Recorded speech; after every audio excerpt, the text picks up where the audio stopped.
Hello, this is Pierre Rochard. And I'm Gary Leland, and you're listening to episode 78 of the Crypto Cousins podcast.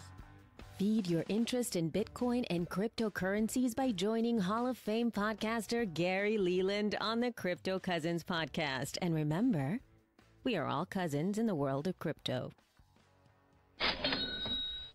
This week's price of Bitcoin. $3,572. That's down $57, or 1.6% over the last 7 days. Howdy, howdy, howdy. Gary Leland here. Pierre, thanks for joining me. Thanks for having me on, Gary. Yeah, I was looking at the Skype when I called you this morning, and because you've been on our show before, and it was over a year ago. I can't believe it's been that long. Time flies when you're having fun, right?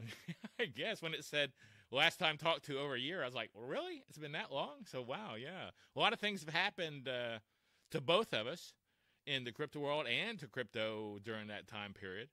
So this ought to be a pretty good show. We should have a lot of stuff to go over in the meantime. Well, before we get going, just in case someone's listening, because we get a lot of newbies here that may not be familiar with you, how about give us a real quick short bio on who you are for them? Yeah, sure. So I got my master's and bachelor's in accounting at the University of Texas at Austin in 2013. And that's also when I got very interested in Bitcoin. And I decided that I wanted to write some Bitcoin accounting software. And I started learning how to write software and really got hooked onto programming just as much as I got hooked onto Bitcoin. So I haven't stopped since, and so I've developed some Bitcoin-related apps and websites, and now I'm doing a lot of Lightning-related work. Well, let's go over the Lightning-related work that you're doing, because Lightning is kind of let's say, the new thing.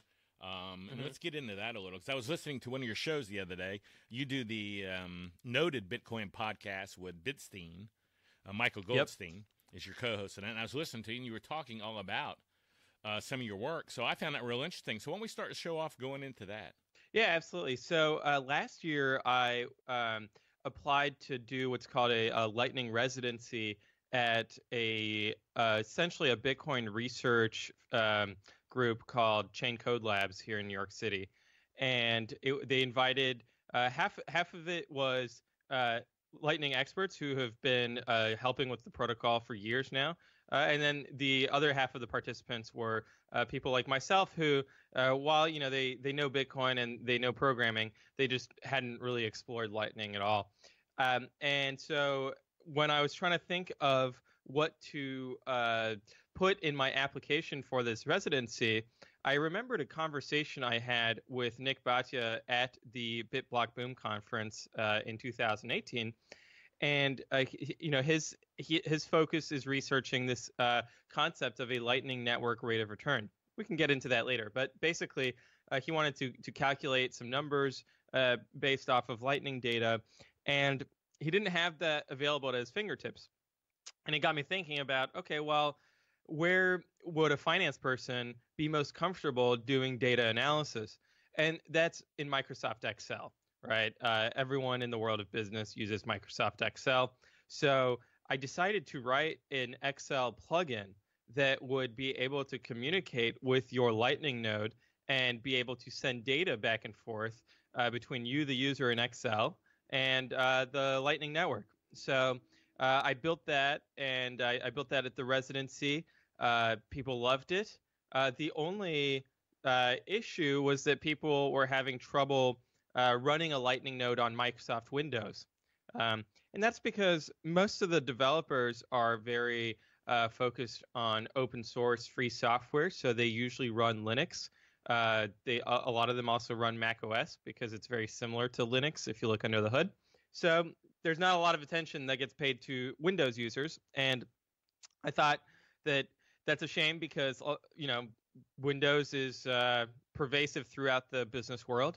And nobody sends more or receives more payments than business people. So we need to give Windows users some love.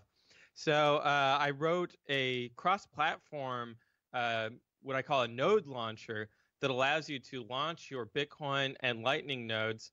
And it works on Mac OS, Windows, and Linux.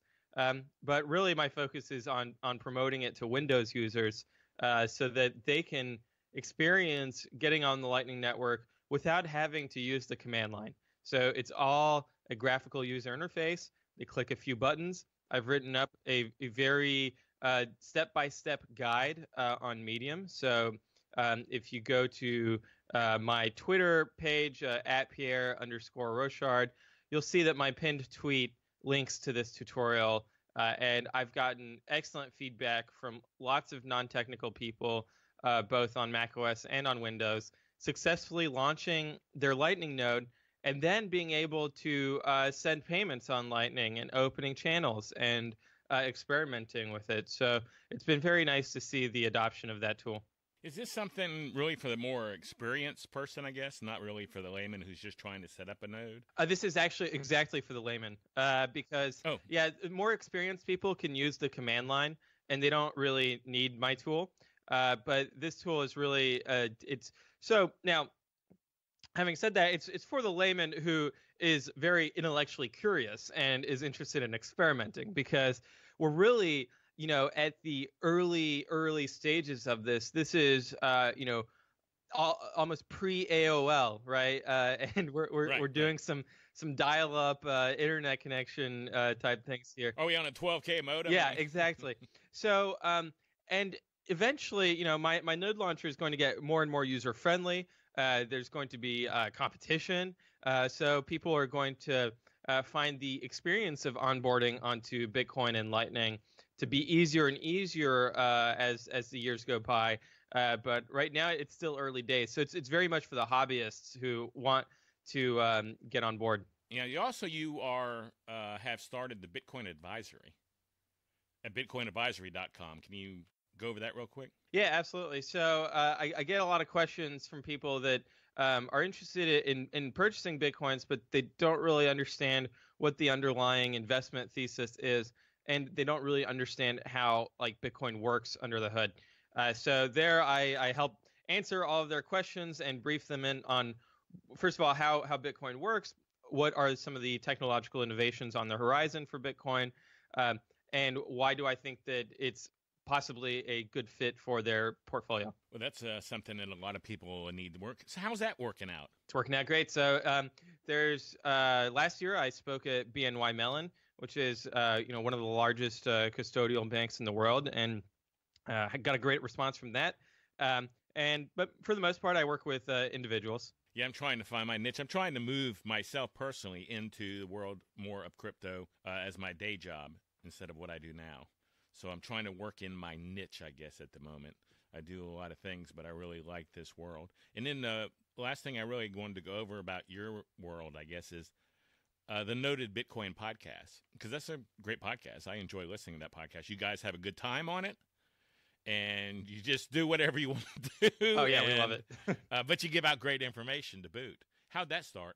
So that started because one of my friends here in New York City, Marty Bent, who has a newsletter and a podcast of his own, he invited. I listened to that and get his newsletter, and I met him at BitBlock Boom. Great guy. Yeah, very friendly guy. So his podcast is called Tales from the Crypt, and he invited me to come on, and he got us a bottle of wine, and we ended up talking for 3 hours.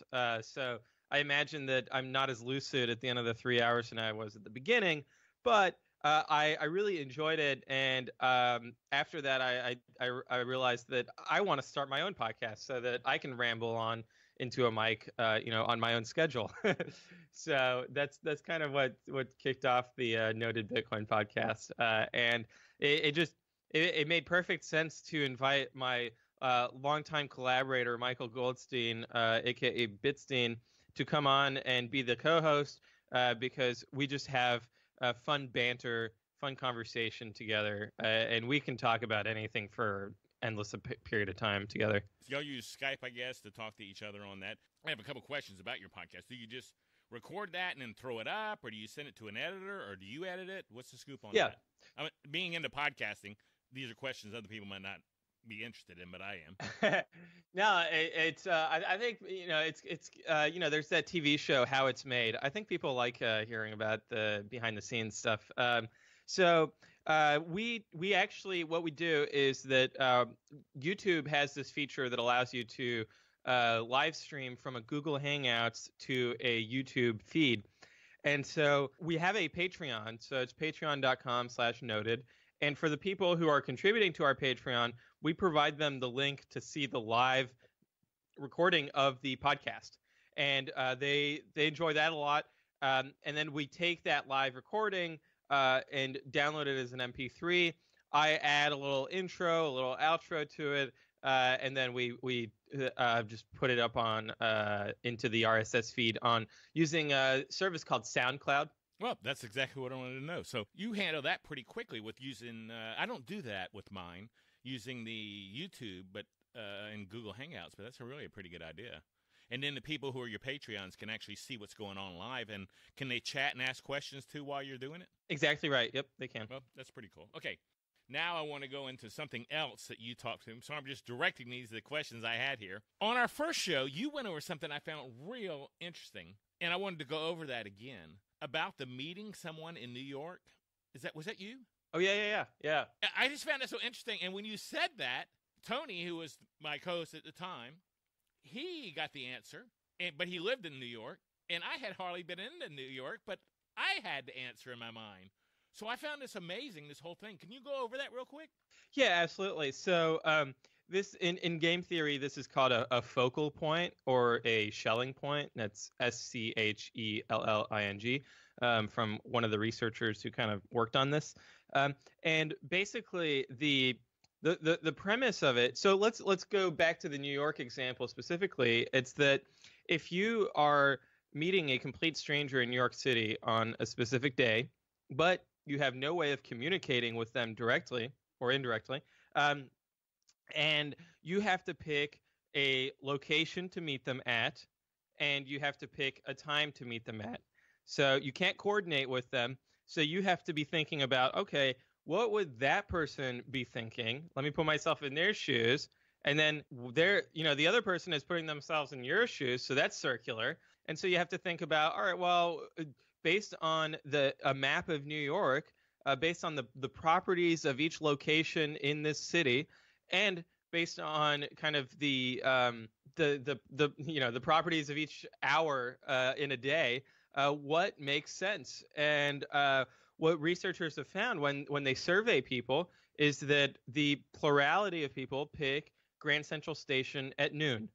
And when you think about it, it kind of makes sense, right? It's a central transportation hub in New York, and noon just makes more sense than all the other times. You're not going to do midnight; everyone's asleep, and noon's just a good middle point of the day. The way that this applies to Bitcoin is that we kind of have the same idea with regards to what is Bitcoin? What is the definition of Bitcoin? So if you think about like the map of New York and the Statue of Liberty there, and then the Empire State Building there. Statue of Liberty is too much boat going, and you might get there, you might get held up. You got time schedules that can go on and off the boat. Yeah, exactly. So every kind of geographic feature has disadvantages to it relative to Grand Central Station, right? And even and it's funny because like when I ask the question to some people, they'll say Penn Station, because they always come to New York through Penn Station from New Jersey, and so they've almost got it right. So anyway, it's the same thing with Bitcoin, in the sense that every single variation on the consensus rules of Bitcoin has disadvantages compared to the current consensus rules. And frankly, that disadvantage might just be that they're not the current consensus rules, that there is no momentum behind them in a sense, because a Schelling point is self-reinforcing, because now it's like, okay, well, I'm definitely doing Grand Central at noon because I think that most other people are going to do Grand Central at noon. So once you kind of have a lay of the land and you've experienced firsthand not meeting someone at the Statue of Liberty repeatedly, you change up your plan. And so there's kind of as people play this game more and more times, it's self-reinforcing, and the Schelling point becomes stronger and stronger. And that's kind of the way I see Bitcoin, because people ask, well, Pierre, there's there's just no official definition of what Bitcoin is. There's no government authority or corporation saying this is trademarked, this network here is Bitcoin, the other networks are not Bitcoin. So how is it that we can have some kind of consensus over this situation? And it really does come down to game theory and the Schelling point. How you show up at a particular spot is using your node software, right? So what code are you actually running on your computer? And where your node shows up in terms of the network consensus is kind of where you show up in New York, to continue the metaphor. And we kind of see that with altcoins, right? So the way I see it is like the people who are into Litecoin, they're showing up at Penn Station. The people who are into Ethereum, they're showing up at the Statue of Liberty. and so as they learn that those locations are slightly suboptimal compared to Grand Central, we'll see them gravitate towards Bitcoin. Well, I think that's a good explanation how Bitcoin operates compared to the other ones. It operates by how it's looked at and how people see it, and that it's the main meeting place is what you'd say. Yep, because really it's we're trying to move away from barter, right? The whole point of money is so you don't have to barter. And I think that the problem with altcoins is that you end up having to barter because people don't want to directly accept your altcoin. Now, granted, Bitcoin currently has this problem as well, in the sense that if you zoom out outside of cryptocurrencies, the US dollar is the Schelling point, right? Right. And everyone around the world uses the US dollar as a standard of value, even if they have a local currency that they use day to day. They still think about value from kind of a Forex trading point of view. When there's a currency devaluation, it's against the dollar. And if you engage in international trade, the invoices are going to be dollar denominated. Oil trading is dollar denominated. All of this is done in dollars because it's currently the Schelling point. Now, the bet that Bitcoiners are making is that Bitcoin is a better Schelling point than the dollar. And that's why over the past decade, we have seen Bitcoin's value so dramatically increase versus the dollar. And the theory is that that's going to continue to be the case. Speaking of what you said just then, how you ended that statement about Bitcoin going up in value so much, which it has, if you take it over the last 10 years. I mean, if you take out last fall, it's a pretty nice little rise. Yeah, so the previous bear market started at $200. And that was 2.5 years before it peaked at $20,000. So, like in a period of 30 months, it went up 100x. And what goes up must come down, right? So it definitely had to correct because it went up so much. Is kind of the way I look at it. So on the next rise, no matter what causes it, whether it's like I read in the paper or in the article the other day, Russia is going to start buying Bitcoin next month, or whatever causes it to go up, whether it's that or whatever. Then all the people that have been sitting on the sidelines that know nothing start going, hey, I got to get some of this stuff. And it causes a chain reaction. Yeah, absolutely. It's kind of the fear of missing out, the momentum traders that jump in once it starts going up. And really, on the way down as well, what keeps it from going down to zero is that there's just a bunch of people who are passively accumulating during the bear market.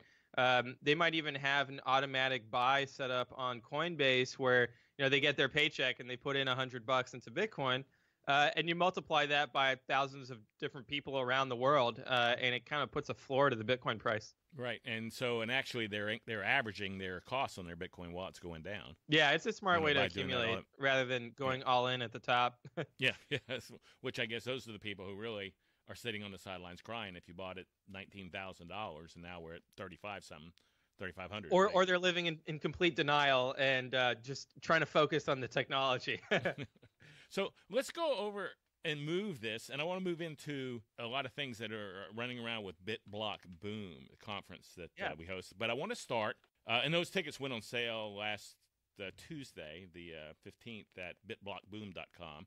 But I want to start with the Satoshi Dinner, which I thought was great, but you don't do just in Dallas during BitBlock Boom. So let's talk about the Satoshi Dinner real quick. Yeah, so This started really last year, early last year, because there was the Consensus CoinDesk conference here in New York City, which is kind of a big trade show, and I was looking at the calendar of events, and there was just no events for Bitcoiners. It was all very focused on crypto in general, and altcoiners and Ethereum people and all these, and so there was nothing where like I would be excited about going to meet other Bitcoin maximalists.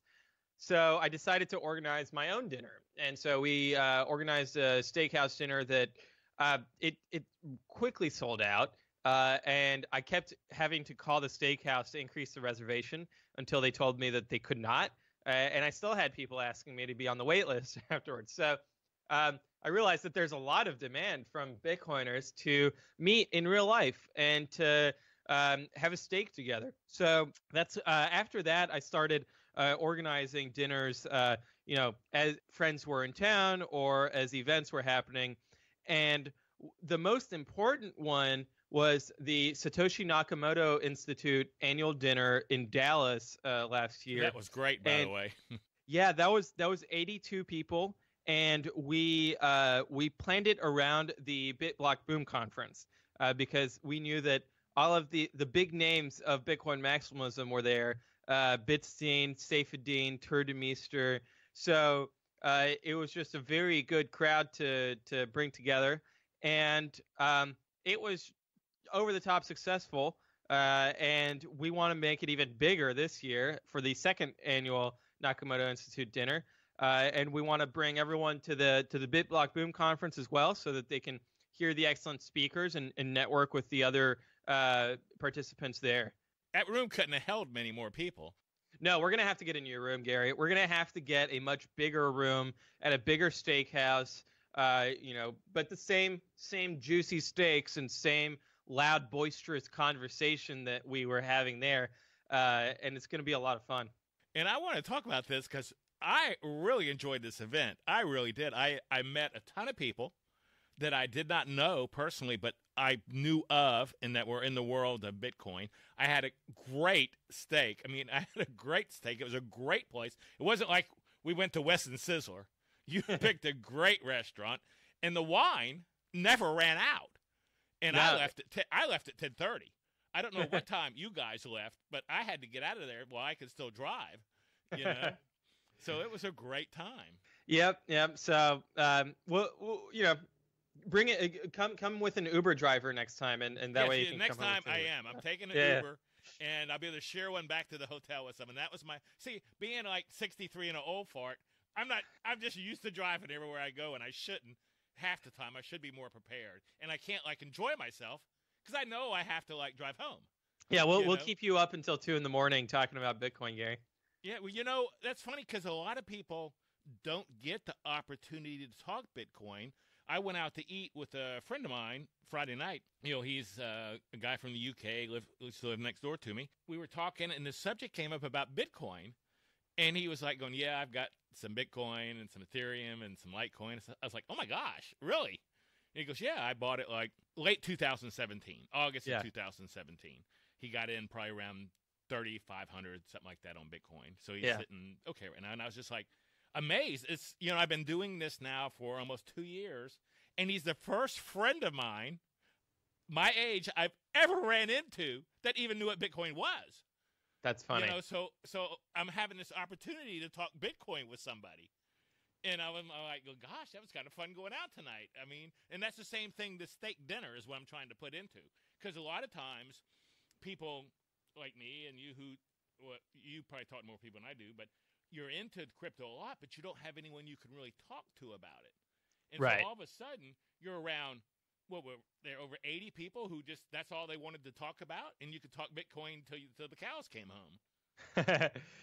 Yeah, absolutely. And we had people fly in from Chile, from New Zealand, from Europe. So it's just a global group that you can come talk Bitcoin with. Yeah, and then the next day, we rolled out BitBlock Boom, which I thought we had a great event. But, sticking on the same subject, kind of, for BitBlock Boom, Did you notice how many people stayed out in the atrium where the I guess the vendors' tables were, talking about Bitcoin?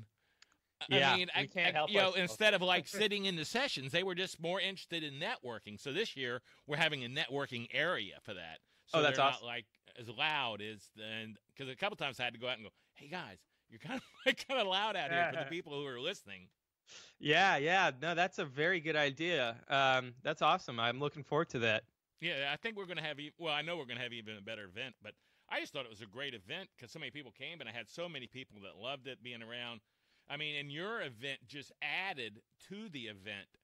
I mean, it's a one-day conference. It's nothing but Bitcoin. It's Saifedean came up to me and said, I think this is the first time I've been to a conference that I haven't been shilled an ICO. This is my first true Bitcoin maximalist event. Yeah. So we've kind of like taken that and ridden with it. Yeah, so I think we can make it a lot bigger this year. And the other thing, too, is that so the Nakamoto Institute dinner is going to be on Friday evening. But if people come in a little early and they're there all day Friday, I'm going to be bringing this up here because I had passed that in my notes. Thanks. Yeah. So I'm going to be doing an all-day Lightning workshop on Friday, and so we're going to be I'm going to be explaining how Lightning works in layman's terms, but not simplifying it too much, and I'm not going to be dumbing it down. It's going to be hardcore and helping people get set up. So you're going to bring your laptop. You can bring your desktop, if you can. I'll help you lift it into the room, and or your phone, and we're going to get people set up on the Lightning Network. Can they do that on their phone?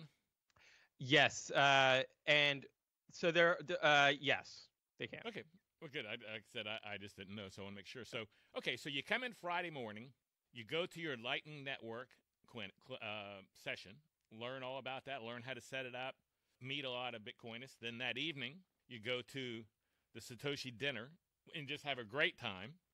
Yep. And then the next morning, we come back to the hotel. Spend the whole day listening to great speakers, which we're just putting the list together. I don't have Safe committed yet, but he said he wanted to do it. He said he had a great time last year. We have you there. We have Michael there. Safe said talk back to him on the 15th. I'm talking to Jimmy Song, said he's interested in coming. Tone Vase is interested in coming. So we've got a lot of interest. So this year I think it's going to be a big, big, big deal. So I'm really excited about that. And I want to make sure we're going to give a code out now for listeners. What we're doing is we're giving a 30% off code this year. So what do you want the code to be for your listeners? You can SNI. SNI? Okay. So if they use the code SNI, they'll get 30% off the price. So make sure you use that code. So we do that. Now the next day, we roll into the Bitcoin brunch, which I think a lot of people didn't know what that was going to be and didn't plan on staying Sunday. But I think personally that the Bitcoin brunch was worth leaving Sunday afternoon instead of Sunday morning. What'd you think? Oh, absolutely. That was a lot of fun. We went to a very nice Mexican buffet restaurant right by the hotel and just kept the conversation rolling. we were all a little bit hungover and tired, but that's what you go to brunch for, right? Well, I had to have a Bloody Mary to kind of get rid of some hair of the dog. So yeah, I would absolutely recommend people stick around, and that way you can interact with the speakers and just talk more Bitcoin. Yeah, and most of the speakers were there. You know, and also, Pierre, that's something that several people came up to me and said that they liked the conference so much because the speakers weren't just coming on the stage, talking, and gone. When it was over with, the speakers were hanging out the whole day too. Right. So you could talk to them and ask questions to them. So it was more, I guess, intimate than going to especially going to something like Consensus. I mean, but it was more intimate than going to many of them because of the size. It's not gigantic. Right. Yeah, and there's no VIP speaker dinner either. So like I want everyone to be able to participate. Like some of the best conversations I have are with people who think of themselves as nobodies. Like they have like 10 followers on Twitter, but they've got like really interesting insights, and I love talking with everyone. Well, we had Nick Baccio there because of you. You know, you recommended him, and he contacted us, and I'm still looking for some input from you for a few more people. So I'm not like booking it up with speakers because I know you have some people in mind you wanted to help bring in. So we're going to be getting together with that. But for anyone who does go to the bitblockboom.com website, that's really just a partial list. So don't sit there and go, oh, look at that list and go, there's not that many people there. That's going to grow because we have till August to grow it. But could get to a point, I believe, this year that will sell out. And then you won't be able to get in at all. So don't be sitting back too long. Yep, agree. And what I really like about the location, Gary, in Dallas is that it's equidistant between the East Coast and the West Coast. So I really see this as like the premier Bitcoin maximalist conference in North America. You know, whether you're in Canada or Mexico or any on either coast, come to Dallas. It's an easy flight. It's a large international airport, and you'll be around some of the best Bitcoin minds. Yeah, because like you said earlier, we had New Zealand there, we had Canada there, we had maybe someone from Argentina or somewhere. I mean, we had pretty much people from all over the world there. And that was our first one, and we hardly got the word out. So, yeah, I expect this one to be really huge, huge, huge. So, hey, who do you follow in the crypto space? Who do I follow? So on the Lightning side, I follow Alex Bosworth. So I'd highly recommend following him on Twitter. And he tweets out, you know, maximum once a day. But it's always like a very interesting 280 characters that I have to like think about and really digest. So highly recommend him on the Lightning side. On the Bitcoin side, of course, you know, Saifedean, Bitstein, and Tour de Meester, Jimmy Song, Tone Vase. So some of the big names. There's just so many smaller accounts that I also enjoy. I want to give a shout out to Coco the Ape Child. He goes by that pseudonym, and he always has the funniest one-liner responses to my tweets, but to a bunch of other people's tweets that always crack me up. So I love the humor on Twitter.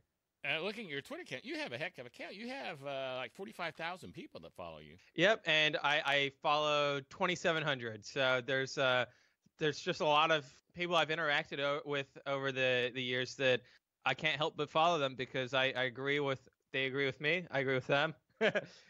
So yeah, it's a lot of fun on Twitter. There's a vibrant community that if you're not on Twitter, I'd really encourage everyone to get an account. You don't have to use your real name. You can just use a pseudonym and start following people. And I think that's the best way to keep up to speed with what's going on. You know, I really hardly I got on Twitter like the first year it started, and I hardly used my Twitter at all. I mean, anything new that comes out I think is going to be useful, I just go register so I can have my name. Then one day I looked, and when I started into crypto, I really started using it. Now I'm on it all day long. Where in my former businesses, I had really no use for crypto. Now or Twitter. Now I can't live without it. So I agree with you. I think it's an excellent tool to have. Let me ask you a couple questions that are real quick ones here. Favorite book? Favorite book? I think that'd be Human Action by Ludwig von Mises. It's a thick economics book, but I found it to be very formative. I read it in high school. An abridged version in French is what I read. I've since read the unabridged version in English as well, and it's done more to influence the way I think about economics than any other book. And frankly, I don't know that I would be interested in Bitcoin if I'd not read that book and really internalized it. And it was written decades, almost a century before Bitcoin came along, but it's timeless because economics just doesn't change. And yeah, that's my favorite book. Okay, favorite quote? Favorite quote. So in terms of Satoshi Nakamoto quotes, my favorite quote, I had it up here because I anticipated this question. He wrote this in 2009. He said, "The root problem with conventional currency is all the trust that's required to make it work. The central bank must be trusted not to debase the currency, but the history of fiat currencies is full of breaches of that trust." And that speaks directly to why I think Bitcoin is so important, is that we cannot trust any single one person, any single institution, any single entity to not debase a currency. They inevitably do it. And we've seen this throughout history. And so we need to have a decentralized system for our money that prevents this problem. And Bitcoin really hits the nail on the head. You actually, I just want to make sure, because I think I know the answer. You actually believe there'll be a point when the U.S. dollar will see hyperinflation and be devalued drastically. So there's kind of differing views on that. And this is something that I've been discussing with Saifedean privately, and he's written about it in his research bulletin rather persuasively, because that has been my view, that the U.S. dollar would lose its value and enter into hyperinflation. Now, an alternative view that Saifedean has been communicating is that essentially you could have a situation where both supply and demand for the dollar are going down at the same rate, and thus the value of the dollar is not collapsing, but the usage of it is. So that's another hypothesis which we may see come to fruition. I hadn't even heard that concept yet, so that's interesting. Okay, what's your favorite crypto resource? It's the Satoshi Nakamoto Institute.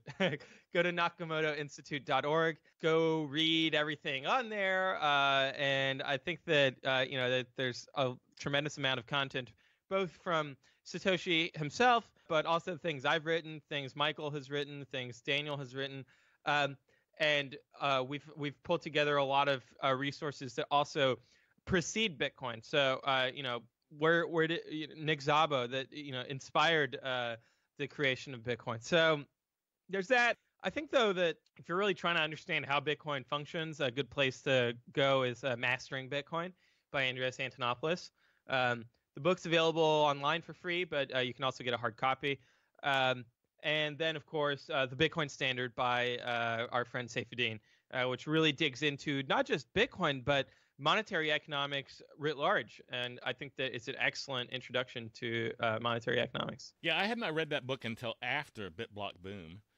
He gave me a copy of that, and that was like, oh my gosh, it just went all the way back. I mean, to like trading seashells, and really gave me a lot of information that was not necessarily about Bitcoin, but was about money in general.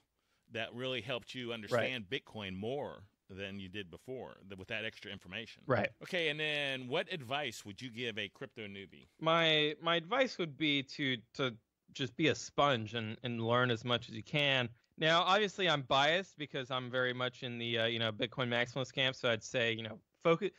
But really, I think this, even from an unbiased perspective, like objectively, you should start by understanding Bitcoin and learning Bitcoin. And then if you want to learn about altcoins, knock yourself out and go do that. But I think that it's a mistake to think that Bitcoin's obsolete, so I don't need to learn about Bitcoin, and I'll just start by learning about this new cryptocurrency, this new altcoin. I think that you really have to pay your respects to Bitcoin and learn it, understand it, and then branch out from there. And maybe you'll realize that, all these altcoins that are promising to be better than Bitcoin, well, their marketing is a little fluffy and doesn't really hold up to scrutiny. But I want you to come to that conclusion on your own. So my advice would be learn Bitcoin. I think that's an excellent piece of advice. I have one more question I didn't have in my notes here. I was reading, I think it was Lee that said there are Bitcoin maximalists and there are Bitcoin extremists. Did you see that? And he had a poll. What'd you think of that comment? I mean, I think it's a kind of a divisive comment to try to kind of draw some ideological lines. But really, I think that there's a lot of different views within Bitcoin maximalism. We're accused of being a cult that is in an echo chamber. But if you actually talk with Bitcoin maximalists, you realize that they have a lot of disagreements with each other. Yeah, I said there's several different levels of Bitcoin maximalists. Yeah, exactly. Different flavors, different levels. And so there are people who are very anti-altcoins and very antagonistic towards them. And then there are others who just want to ignore them and focus on Bitcoin, right? So I think that comes also with predictions, right? There are people who predict that, Bitcoin will continue to be number one, but there will be other successful altcoins as well. and others that predict that all of the altcoins are going to go to zero and collapse. So there's just a wide range of views. My view is that I just want to focus on Bitcoin at this point. I don't really want to get into strong arguments because there's just so much work to be done on Bitcoin and so little developer time. So, and there's a lot of demand for Bitcoin and for Lightning. So I want to meet that demand rather than argue too much about altcoins. Although I do occasionally enjoy indulging in some Twitter debate. Sounds good. Sounds like a good answer. Do you know Peter McCormick from the What Bitcoin Did podcast? Yeah, I had the honor of being a guest on his show, and I really enjoyed that. He's on our show. He's next week for people out there. I really enjoy his podcast. Yeah, he does an excellent job. I wish that the Noted podcast was as good as his, but I think that we can learn some things from him in terms of how to interview people. Yeah, he does an excellent job. He does his homework, that's for sure. And I don't know, I think even that British accent helps his show. Yeah, absolutely, right? I think that you can sound a lot more like warm and kind of intelligent with a British accent. So maybe we should start putting one on. Yeah, compared to my Southern accent, I don't think I sound quite as intelligent as he does. I think that's a good way to put it. No, but Gary, you do sound charming, so you've got that going for you. Well, I do have fun. That's all I know. Yeah. You know, I started this podcast to educate myself, which I've learned so much. But, you know, if you do something 2 years, no matter what, you ought to learn something or you need to give it up, I guess, right? Yeah. So where can people follow you at? I know you mentioned your Twitter account earlier. Is there anywhere else they should check out? Yeah, so if you want to see some of kind of the longer writings of mine, you can go to my Medium page, which is medium.com/@Pierre_Rochard. And obviously on the Nakamoto Institute. Now, I've got a Lightning routing node up. So if you go to lightningpowerusers.com, you'll be able to see what the current status of my Lightning node is, as well as be able to connect to it and open a channel with me. Excellent, excellent. Well, I appreciate you coming on the show. We're reaching that time. We try to keep it at 45. I used to try to keep it at half an hour, and I never did. So now I try to keep it at 45, and we're 44.4. So I'm doing a pretty good job today. Maybe I'm getting better at moderating the time here. Who knows? Love to have you back. Maybe we can make it quicker than a year next time. Looking forward to dinner and seeing you at BitBlock Boom. Thanks for coming on the show, Pierre. Thanks, Gary.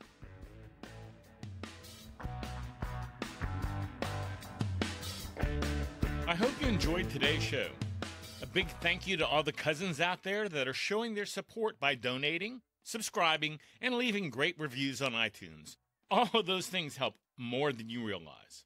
Now, you can subscribe almost anywhere podcasts are available by going to CryptoCousins.com/subscribe.